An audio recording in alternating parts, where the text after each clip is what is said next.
Será que ainda existe alguma versão bíblica que seja original?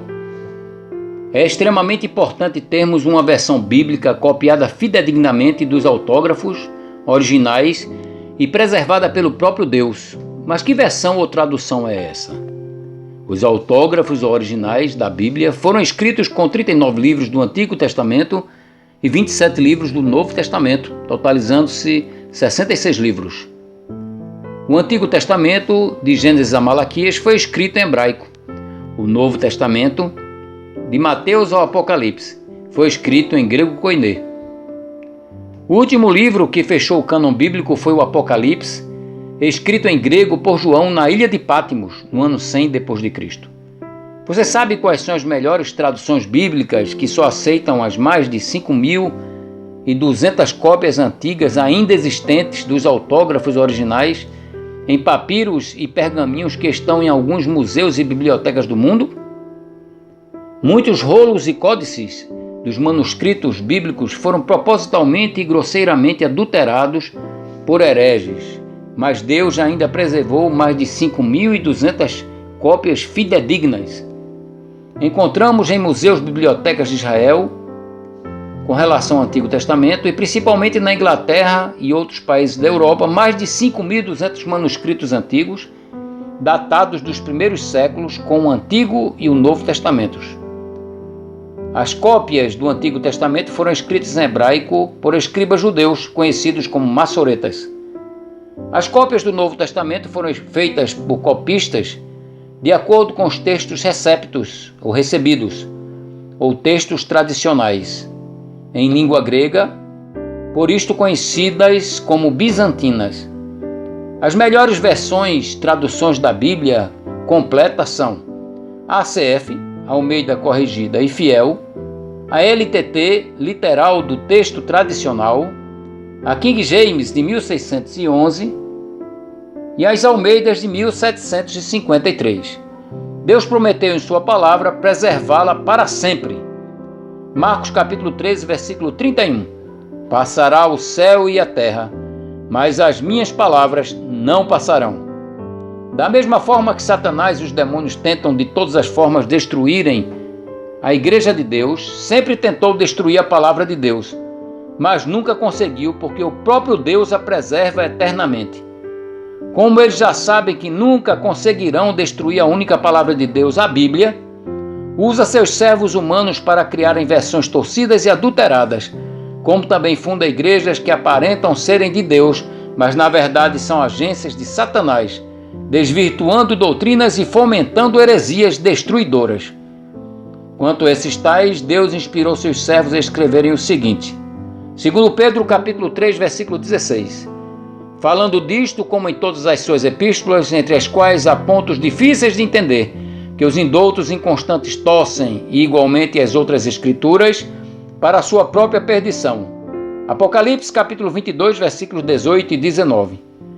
Porque eu testifico a todo aquele que ouvir as palavras da profecia deste livro que, se alguém lhes acrescentar alguma coisa, Deus fará vir sobre eles as pragas que estão escritas neste livro. E se alguém tirar quaisquer palavras do livro desta profecia, Deus tirará a sua parte do livro da vida e da cidade santa e das coisas que estão escritas neste livro. No decorrer dos séculos, os autógrafos originais misturaram-se às cópias feitas com extremo esmero e total cuidado por massoretas, escribas escolhidos a dedo pelos judeus para essa tarefa, e copistas extremamente comprometidos com a preservação dos escritos divinos.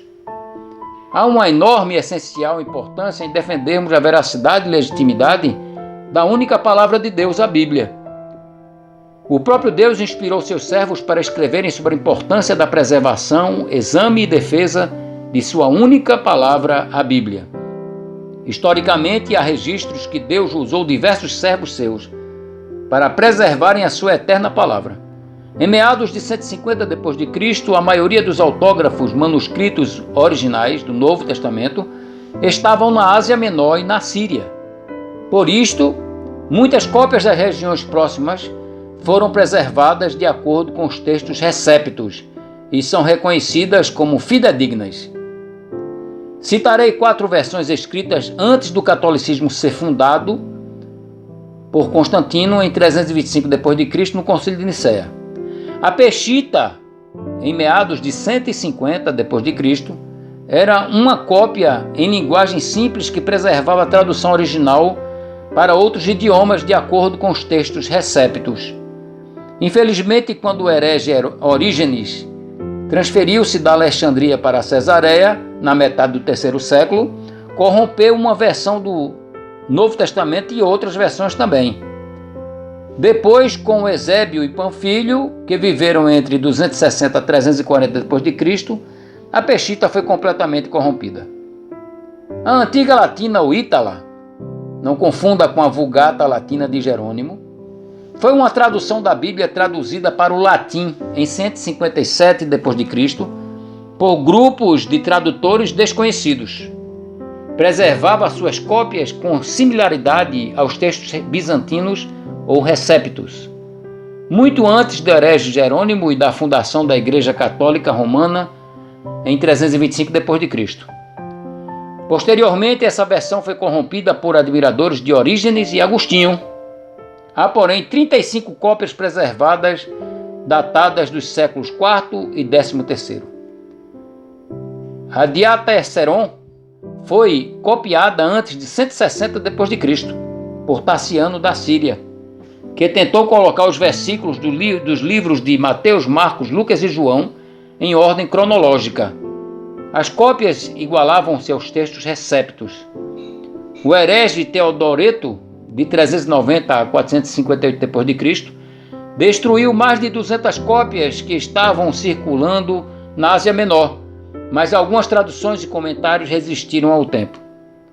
A versão no idioma gótico, nada a ver com o ocultismo. A língua gótica era uma língua germânica oriental indo-europeia que foi extinta no século V. A versão gótica foi uma tradução feita por Filas, em meados de 250 d.C.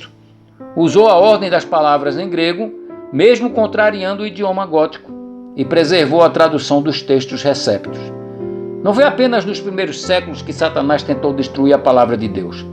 Na Idade Média, o catolicismo romano queimava bíblias em praças públicas, porque sempre defendeu seus dogmas tradicionais como sendo mais importantes que a palavra de Deus. O catolicismo romano, fundado pelo imperador romano Constantino Magno em 325 d.C., no Concílio de Nicéia, por isto é romano, tornou-se um cristianismo paralelo às igrejas do Senhor Jesus. Durante toda a Idade Média, perseguiu, torturou e assassinou mais de 80 milhões de pessoas porque não aceitavam seus dogmas idolátricos. Destas, 50 milhões eram batistas. Constantino faleceu em 22 de maio de 337 d.C., tendo como seus sucessores seus 3 filhos com Fausta, em um império dividido entre Constantino II, Constantino I e Constâncio II. Depois vieram Juliano, Joviano, Valentiniano I, Graciano, Valente, Valentiniano II e Teodósio.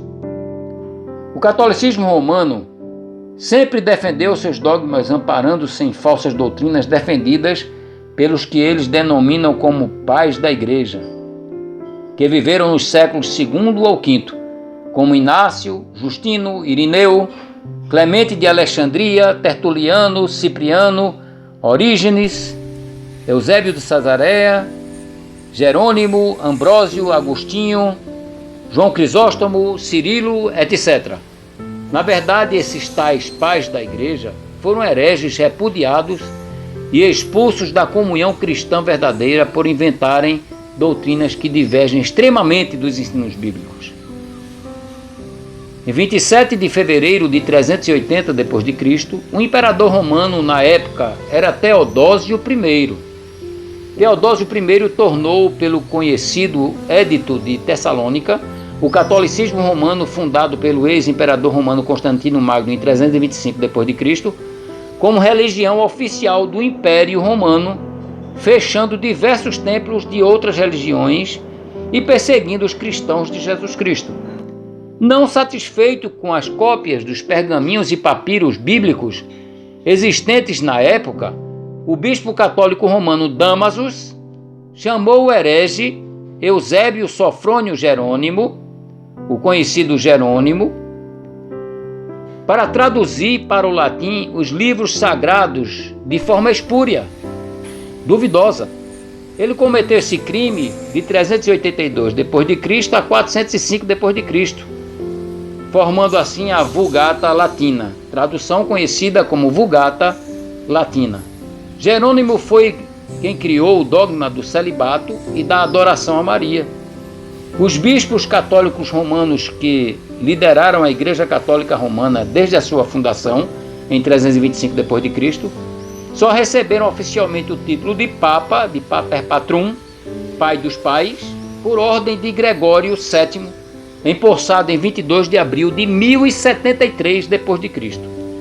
O interessante é que durante séculos, até 1962 d.C., o catolicismo romano realizava as missas em latim, em regiões que o latim não era conhecido pela grande maioria do povo.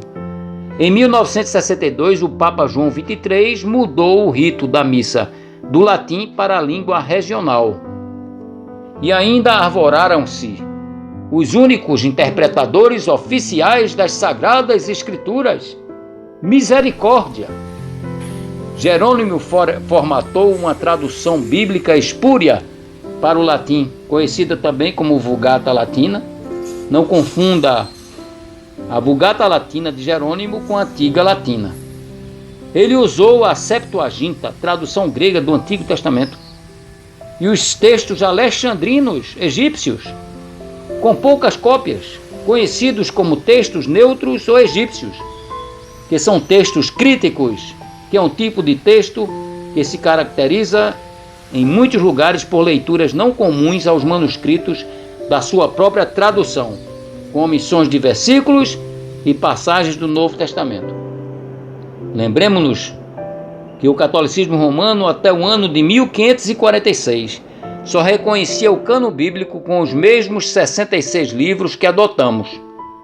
Só em 8 de abril de 1546, no Concílio de Trento, que foi de 1545 a 1563, o catolicismo romano aceitou, dentre dezenas de livros apócrifos, ou seja, ocultos, que não são de revelação divina, 7 livros chamados de deuterocanônicos. No Antigo Testamento católico romano, da tradução espúria da Vulgata Latina, esses livros foram aceitos. São os apócrifos de Tobias, Judite, 1 Macabeus, 2 Macabeus, Sabedoria, Eclesiástico, não confunda com Eclesiastes, e Baruque.